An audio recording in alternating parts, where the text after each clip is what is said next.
अस्सलाम वालेकुम दोस्तों, मेरा नाम है अदनान और आज की इस वीडियो में हम बात करने वाले हैं फ्रोनस कंपनी के सोलर इन्वर्टर्स के बारे में। यहाँ पर मेरे पास फ्रोनस कंपनी के दो इन्वर्टर की तफसीलात आई हैं, जिसके अंदर एक इसके अंदर 3.6 किलोवाट वाला मॉडल है और एक इसके अंदर 6 किलोवाट वाला मॉडल है। दोनों 2020 के अंदर लॉन्च हुए हैं और आज की इस वीडियो में हम देखेंगे कि इनके अंदर हमें क्या क्या स्पेसिफिकेशन देखने को मिलती हैं, इनकी कीमतें क्या हैं और जो फ्रोनस कंपनी है ये हमें इन इन्वर्टर्स के अंदर क्या क्या जो है वो फीचर प्रोवाइड कर रही है।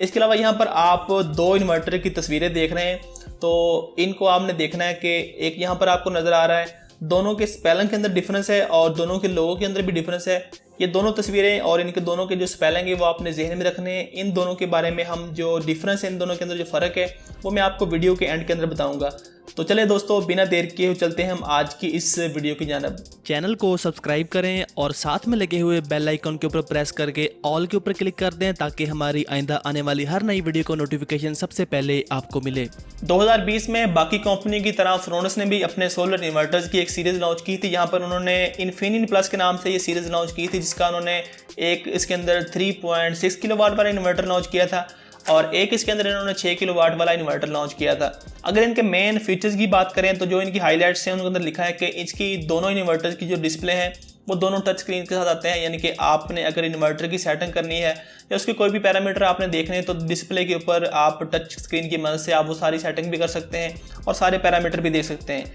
इसके अलावा ये ग्रिड फीडिंग ऑप्शन के साथ भी आता है, यानी कि वैसे तो पाकिस्तान के अंदर अभी जो नेट मीटरिंग अलाउ है वो सिर्फ 3 फेज़ के ऊपर है, लेकिन मुस्तकबिल में अगर सिंगल फेज़ के ऊपर नेट मीटरिंग अलाउ होती है तो वहाँ पर आप इस इन्वर्टर को नेट मीटरिंग के लिए भी यूज़ कर सकते हैं। इसके अलावा यहाँ पर इसके अंदर वाईफाई का फीचर है, लेकिन यहाँ पर मैं आपको ये बात बता दूँ कि जो इसके अंदर 6 किलोवाट वाला इन्वर्टर है इसके डब्बे के अंदर ही वाईफाई का मॉड्यूल आता है, लेकिन जो इसके अंदर 3.6 किलोवाट वाला इन्वर्टर है इसके अंदर वाईफाई मॉड्यूल नहीं आता। अगर आप वाईफाई इसके अंदर यूज़ करना चाहते हैं तो वो आपको अलग से वाईफाई डिवाइस परचेज करनी पड़ेगी। और इसके बाद यहाँ पर इनकी वारंटी लिखी है कि ये 7 साल की वारंटी के साथ आते हैं। इसकी तफसील भी मैं आपको वीडियो के एंड के अंदर बताऊंगा कि इसकी वारंटी का क्या चक्कर है। और इसके अलावा यहाँ पर इसके और अगर फीचर्स की बात करें तो और तो इसके अंदर कोई इतनी खास चीज़ नहीं लिखी। अब हम आ जाते हैं इनकी स्पेसिफिकेशन के अंदर कि दोनों के अंदर हमें क्या क्या स्पेसिफिकेशन देखने को मिलती है। अब इसके अंदर जो 3.6 किलोवाट वाला इन्वर्टर है दोनों पावर फैक्टर 1 के साथ आते हैं, यानी कि जो इसके अंदर 3.6 किलोवाट वाला इन्वर्टर है ये पूरा 3600 वाट का है। आप इसके ऊपर 3600 वाट तक का लोड चला सकते हैं। अब 3600 वाट के लोड का मतलब है कि अगर आपके पास से 1-1 टन के इन्वर्टर ऐसी हैं वो आप 2 भी चला सकते हैं और मैनेज करके 3 भी चला सकते हैं। 2 अगर आप चलाएंगे तो साथ में अगर आप पानी वाला पंप है, पंखे हैं घर के, फ्रिज है, वॉशिंग मशीन है, ये सारा लोड आप इसके ऊपर ईजिली चला सकते हैं। और जो इसके अंदर 6 किलोवाट वाला इन्वर्टर है इसके ऊपर आप 6000 वाट तक का लोड चला सकते हैं। और 6000 वाट के लोड के अंदर अगर आपके पास 1.5 टन के इन्वर्टर एसी हैं वो भी आप इसके ऊपर 2 इन्वर्टर एसी चला सकते हैं 1.5 टन के। साथ में घर के जो नॉर्मल पंखे हो गए, फ्रिज होगी, वॉशिंग मशीन होगी और पानी वाला पंप हो गया, ये सारा लोड आप 6 किलोवाट के ऊपर भी ईजिली चला सकते हैं। इसके अलावा अगर हम बात करें बैटरियों की तो जो इसके अंदर 3.6 किलोवाट वाला इन्वर्टर है ये 24 वोल्ट बैटरी बैंक को सपोर्ट करता है। और लेकिन यहाँ पर मैं आपको ये चीज़ मेंशन कर दूँ कि इसके अंदर जो 6 किलोवाट वाला इन्वर्टर है वो बगैर बैटरी की भी चलता है और आप उसको बैटरियों के साथ भी चला सकते हैं। लेकिन जो इसके अंदर 3.6 किलोवाट वाला इन्वर्टर है इसके लिए बैटरियाँ लाजमी हैं, आप इसको बगैर बैटरियों के नहीं चला सकते हैं। इसके साथ 2 बैटरियाँ लगानी पड़ेंगी आपको 12-12 वोल्ट की 24 वोल्ट करके। और जो इसके अंदर 6 किलोवाट वाला इन्वर्टर है अगर आप उसके साथ बैटरियाँ लगाना चाहें तो आप 12-12 वोल्ट की कोई भी 4 बैटरियाँ सीरीज़ में करके लगा सकते हैं, यानी कि 48 वोल्ट बैटरी बैंक को वो सपोर्ट करता है। लेकिन अगर आप बगैर बैटरी को चलाना चाहते हैं तो सिर्फ 6 किलोवाट वाला इन्वर्टर उसके अंदर ये फीचर है कि वो बगैर बैटरी को भी आउटपुट के ऊपर लोड दे सकता है।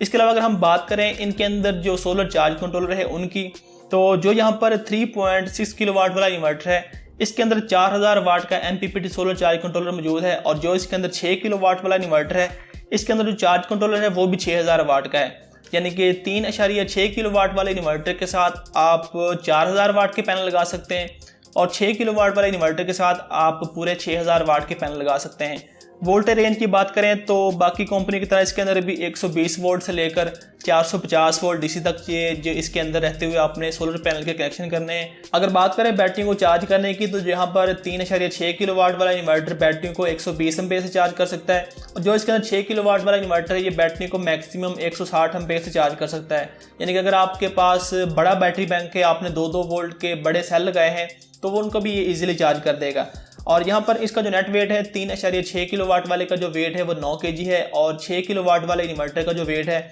वो यहाँ पर 12 kg लिखा हुआ है। अब हम बात कर लेते हैं दोनों सोलर इन्वर्टर्स की कीमतों की। तो जो यहाँ पर फ्रोनस कंपनी का इन्फिनियन प्लस 3.6 किलोवाट वाला इन्वर्टर है, इसकी कीमत आपको मार्केट के अंदर 50,000 के राउंड अबाउट मिल जाएगी। यहाँ पर इसके अंदर आपको वाईफाई मॉड्यूल नहीं मिलता।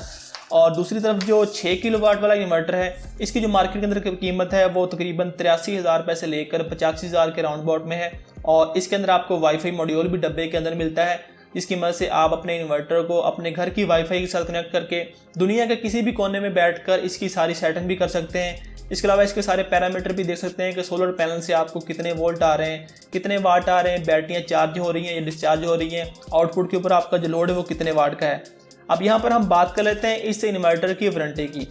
तो यहाँ पर इन्होंने वाज़ेह तौर पर लिखा हुआ है कि ये इन्वर्टर 7 साल की वारंटी के साथ आता है। लेकिन एक चीज़ जो यहाँ पर मुझे खटक रही है वो ये है कि इन्होंने बड़ा बारीक सा लिखा हुआ है कि इस 7 साल की वारंटी के अंदर इस इन्वर्टर की 18 माह की प्रोडक्ट वारंटी है और यहाँ पर 5.2 ईयर इसकी सर्विस वारंटी है। यानी कि इस इन्वर्टर की जो वारंटी है वो सिर्फ आपको 18 माह मिलेगी। अब सर्विस वारंटी का जो चक्कर है ये थोड़ा सा मुझे ठीक नहीं लगता कि आजकल हर कंपनी जो है सोलर इन्वर्टर की वो सर्विस वारंटी के नाम पर 5-5 साल 10-10 साल, कुछ कंपनियां लाइफ टाइम भी सर्विस वारंटी देती हैं। और जब ये सिलसिला शुरू हुआ तो कंपनी की तरफ से सर्विस वारंटी देने का, तो मैंने इस चीज़ को अप्रिशिएट किया था कि एटलीस्ट जो कस्टमर हैं जो इन्वर्टर परचेज़ करते हैं, तो अगर उनके इन्वर्टर के अंदर वारंटी के बाद भी कोई मसला बनता है तो वो सर्विस सेंटर जाएंगे, वहाँ पर जो रिपेयर करवाएंगे, जो उसके अंदर उन्होंने जो भी उनका जो पुर्जा जो है वो ख़राब हुआ है उसके भी चार्ज जो पैसे जो बनते हैं वो देंगे और उनका इन्वर्टर ओरिजिनल हालत में उनको मिलेगा। तो अगर हम किसी दुकानदार से रिपेयर करवाते हैं तो मोस्टली दुकानदार क्या करते हैं कि वो जब किसी भी महंगे सोलर इन्वर्टर को ठीक करने की कोशिश करते हैं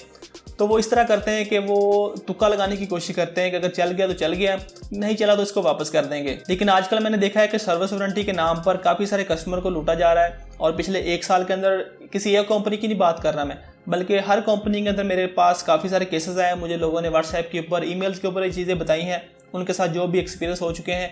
तो होता क्या है कि जब इन्वर्टर की जो प्रोडक्ट वारंटी होती है, चाहे वो 1 साल हो 2 साल हो, उस पीरियड के अंदर अगर इन्वर्टर के अंदर कोई भी फॉल्ट आता है, कोई भी अंदर से इन्वर्टर डैमेज होता है या आपका इन्वर्टर वोल्टेज की फ्लक्चुएशन की वजह से जल जाता है उसका अंदर वाला बोर्ड,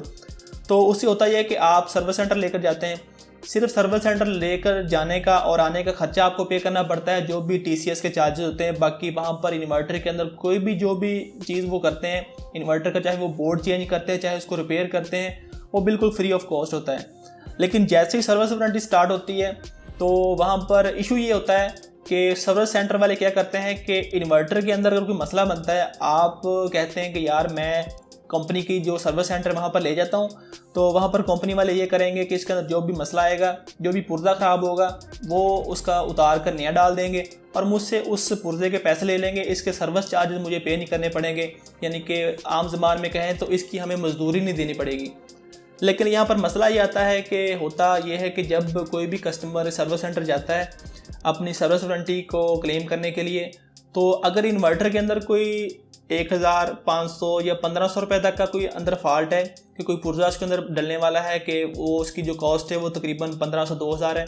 तो सर्विस सेंटर वाले उसका बिल जो बना कर देते हैं वो 10,000, 15,000, 20,000, यहाँ तक कि 45,000 तक भी सर्विस सेंटर वाले बिल बनाकर दे देते हैं कि इन्वर्टर के अंदर जो फॉल्ट है उसको जो बिल बना है वो 45,000 रुपये है। पिछले दिनों हमारे एक सब्सक्राइबर के साथ ही एक इशू हुआ था कि वो उनके इन्वर्टर की वारंटी ख़त्म हो गई थी, तो वो सर्विस सेंटर लेकर के अगर इसके अंदर कोई मसला है वो आप रिपेयर कर दें, मैं उसके पैसे दे दूँगा। तो कंपनी वालों ने उनका जो बिल बनाया वो 45,000 रुपये, और वो उन्होंने जो इन्वर्टर परचेज़ किया था वो तकरीबन 47 से 48,000 रुपये में इन्वर्टर परचेज़ किया था, और कंपनी वालों ने उनका जो बिल बना दिया वो 45,000 रुपये का है। तो वो साहब अगर वीडियो को देख रहे हैं तो नीचे कमेंट कर दें, तो मैं उनको कमेंट पिन कर दूंगा, बाकी तफसील वो आपको कमेंट के अंदर ही बता देंगे। तो ये चीज़ें होती हैं, तो मैं इसके ऊपर एक डेडिकेटेड वीडियो बनाऊंगा ताकि कंपनी वालों को मैं ये रिक्वेस्ट कर सकूं कि आप सर्विस वारंटी को लाइफ टाइम करने की बजाय 10 साल करने की बजाय जो आपकी प्रोडक्ट वारंटी है इसको अगर आप बढ़ा दें तो ये आपकी मेहरबानी होगी। अब इसके अलावा जो यहाँ पर मैंने आपको शुरू में 2 तस्वीरें दिखाई थी 2 इन्वर्टर्स की, एक यहाँ पर आप देख सकते हैं, एक यहाँ पर आप देख सकते हैं। तो इस चीज़ के ऊपर मेरा नहीं ख्याल कि इस वीडियो से पहले किसी को पता होगा कि ये दोनों डिफरेंट कंपनियां हैं, और दोनों के स्पेलिंग भी मुख्तलिफ है, दोनों के लोगो भी मुख्तलिफ है, दोनों के जो दफ्तर हैं, जो ऑफिस हैं, वो भी मुख्तलिफ जगह पर हैं। तो यहाँ पर इस जगह पर जो आप इन्वर्टर देख रहे हैं जो कि रेड कलर के अंदर इसका जो लोगो है, तो ये ऑस्ट्रेलियन बेस्ड कंपनी है और ये मोस्टली जो मेनली मैंने जहाँ तक पढ़ा है कि ये जो ऑन ग्रिड इन्वर्टर होते हैं, नेट मीटरिंग वाले इन्वर्टर मेनली ये वो बनाते हैं। और ये इंटरनेशनल बेस यानी कि इनका जो स्टैंडर्ड होता है कि जो भी इन्वर्टर बनाते हैं काफ़ी अच्छे इनके इन्वर्टर होते हैं, पूरी दुनिया में इन्वर्टर इनके यूज़ हो रहे हैं। और अगर आपने इनके इन्वर्टर जो है वो परचेज़ करने हो तो आपने देखा होगा इनवर्क्स कंपनी के अंदर वो ये इन्वर्टर जो है ना वो इंपोर्ट करते हैं। तो उनकी मैं तस्वीरें यहाँ पर आपको दिखा दूँगा, वो भी आप देख सकते हैं। इसके अलावा ये जो यहाँ पर आज की इस वीडियो में हम जिस इन्वर्टर की बात की है, जिस फ्रोनस कंपनी की हमने बात की है, ये पाकिस्तानी बेस्ड कंपनी है और दोनों मुख्तलिफ हैं लेकिन नाम मिलते जुलते हैं। क्योंकि पाकिस्तान के अंदर ये सिलसिला है कि अगर आप कोई बिजनेसमैन है, आपके पास काफ़ी सारा पैसा है, तो आप चाइना से इन्वर्टर जो है वो इंपोर्ट कर सकते हैं, अपना कोई भी नाम आप यहाँ पर जो है वो रजिस्टर कर सकते हैं। तो इसका मतलब ये हरगिज़ नहीं है कि ये फ़ेक है या ये ओरिजिनल है या ये फ़ेक है, ये ओरिजिनल है। इसके सिर्फ यही है कि जितने भी पाकिस्तान के इन्वर्टर बन रहे हैं, जितने भी पाकिस्तान के अंदर जो कंपनियां काम कर रही हैं, वो इसी तरह काम कर रही हैं कि यहाँ पर उनके ऑफिस हैं पाकिस्तान के अंदर और चाइना से इन्वर्टर इंपोर्ट करके अपने नाम से यहाँ पर सेल कर रहे हैं। उम्मीद करता हूँ दोस्तों आज की इस वीडियो से आपको इन दोनों इन्वर्टर्स का पता चला होगा। इसके अलावा आपको और भी मुफीद मालूमात मिली होगी। अगर तो वीडियो पसंद आई हो दोस्तों तो वीडियो को एक लाइक कर दें, अपने दोस्तों के साथ भी ये इन्फॉर्मेशन शेयर कर दें। अभी तक अगर आपने हमारे चैनल को सब्सक्राइब नहीं किया तो मज़ीद ऐसी इन्फॉर्मेटिव वीडियोज़ देखने के लिए हमारे चैनल को सब्सक्राइब कर लें। अपना बहुत सारा ख्याल रखिएगा दोस्तों, दुआओं में ज़रूर याद रखिएगा। अल्लाह हाफिज़।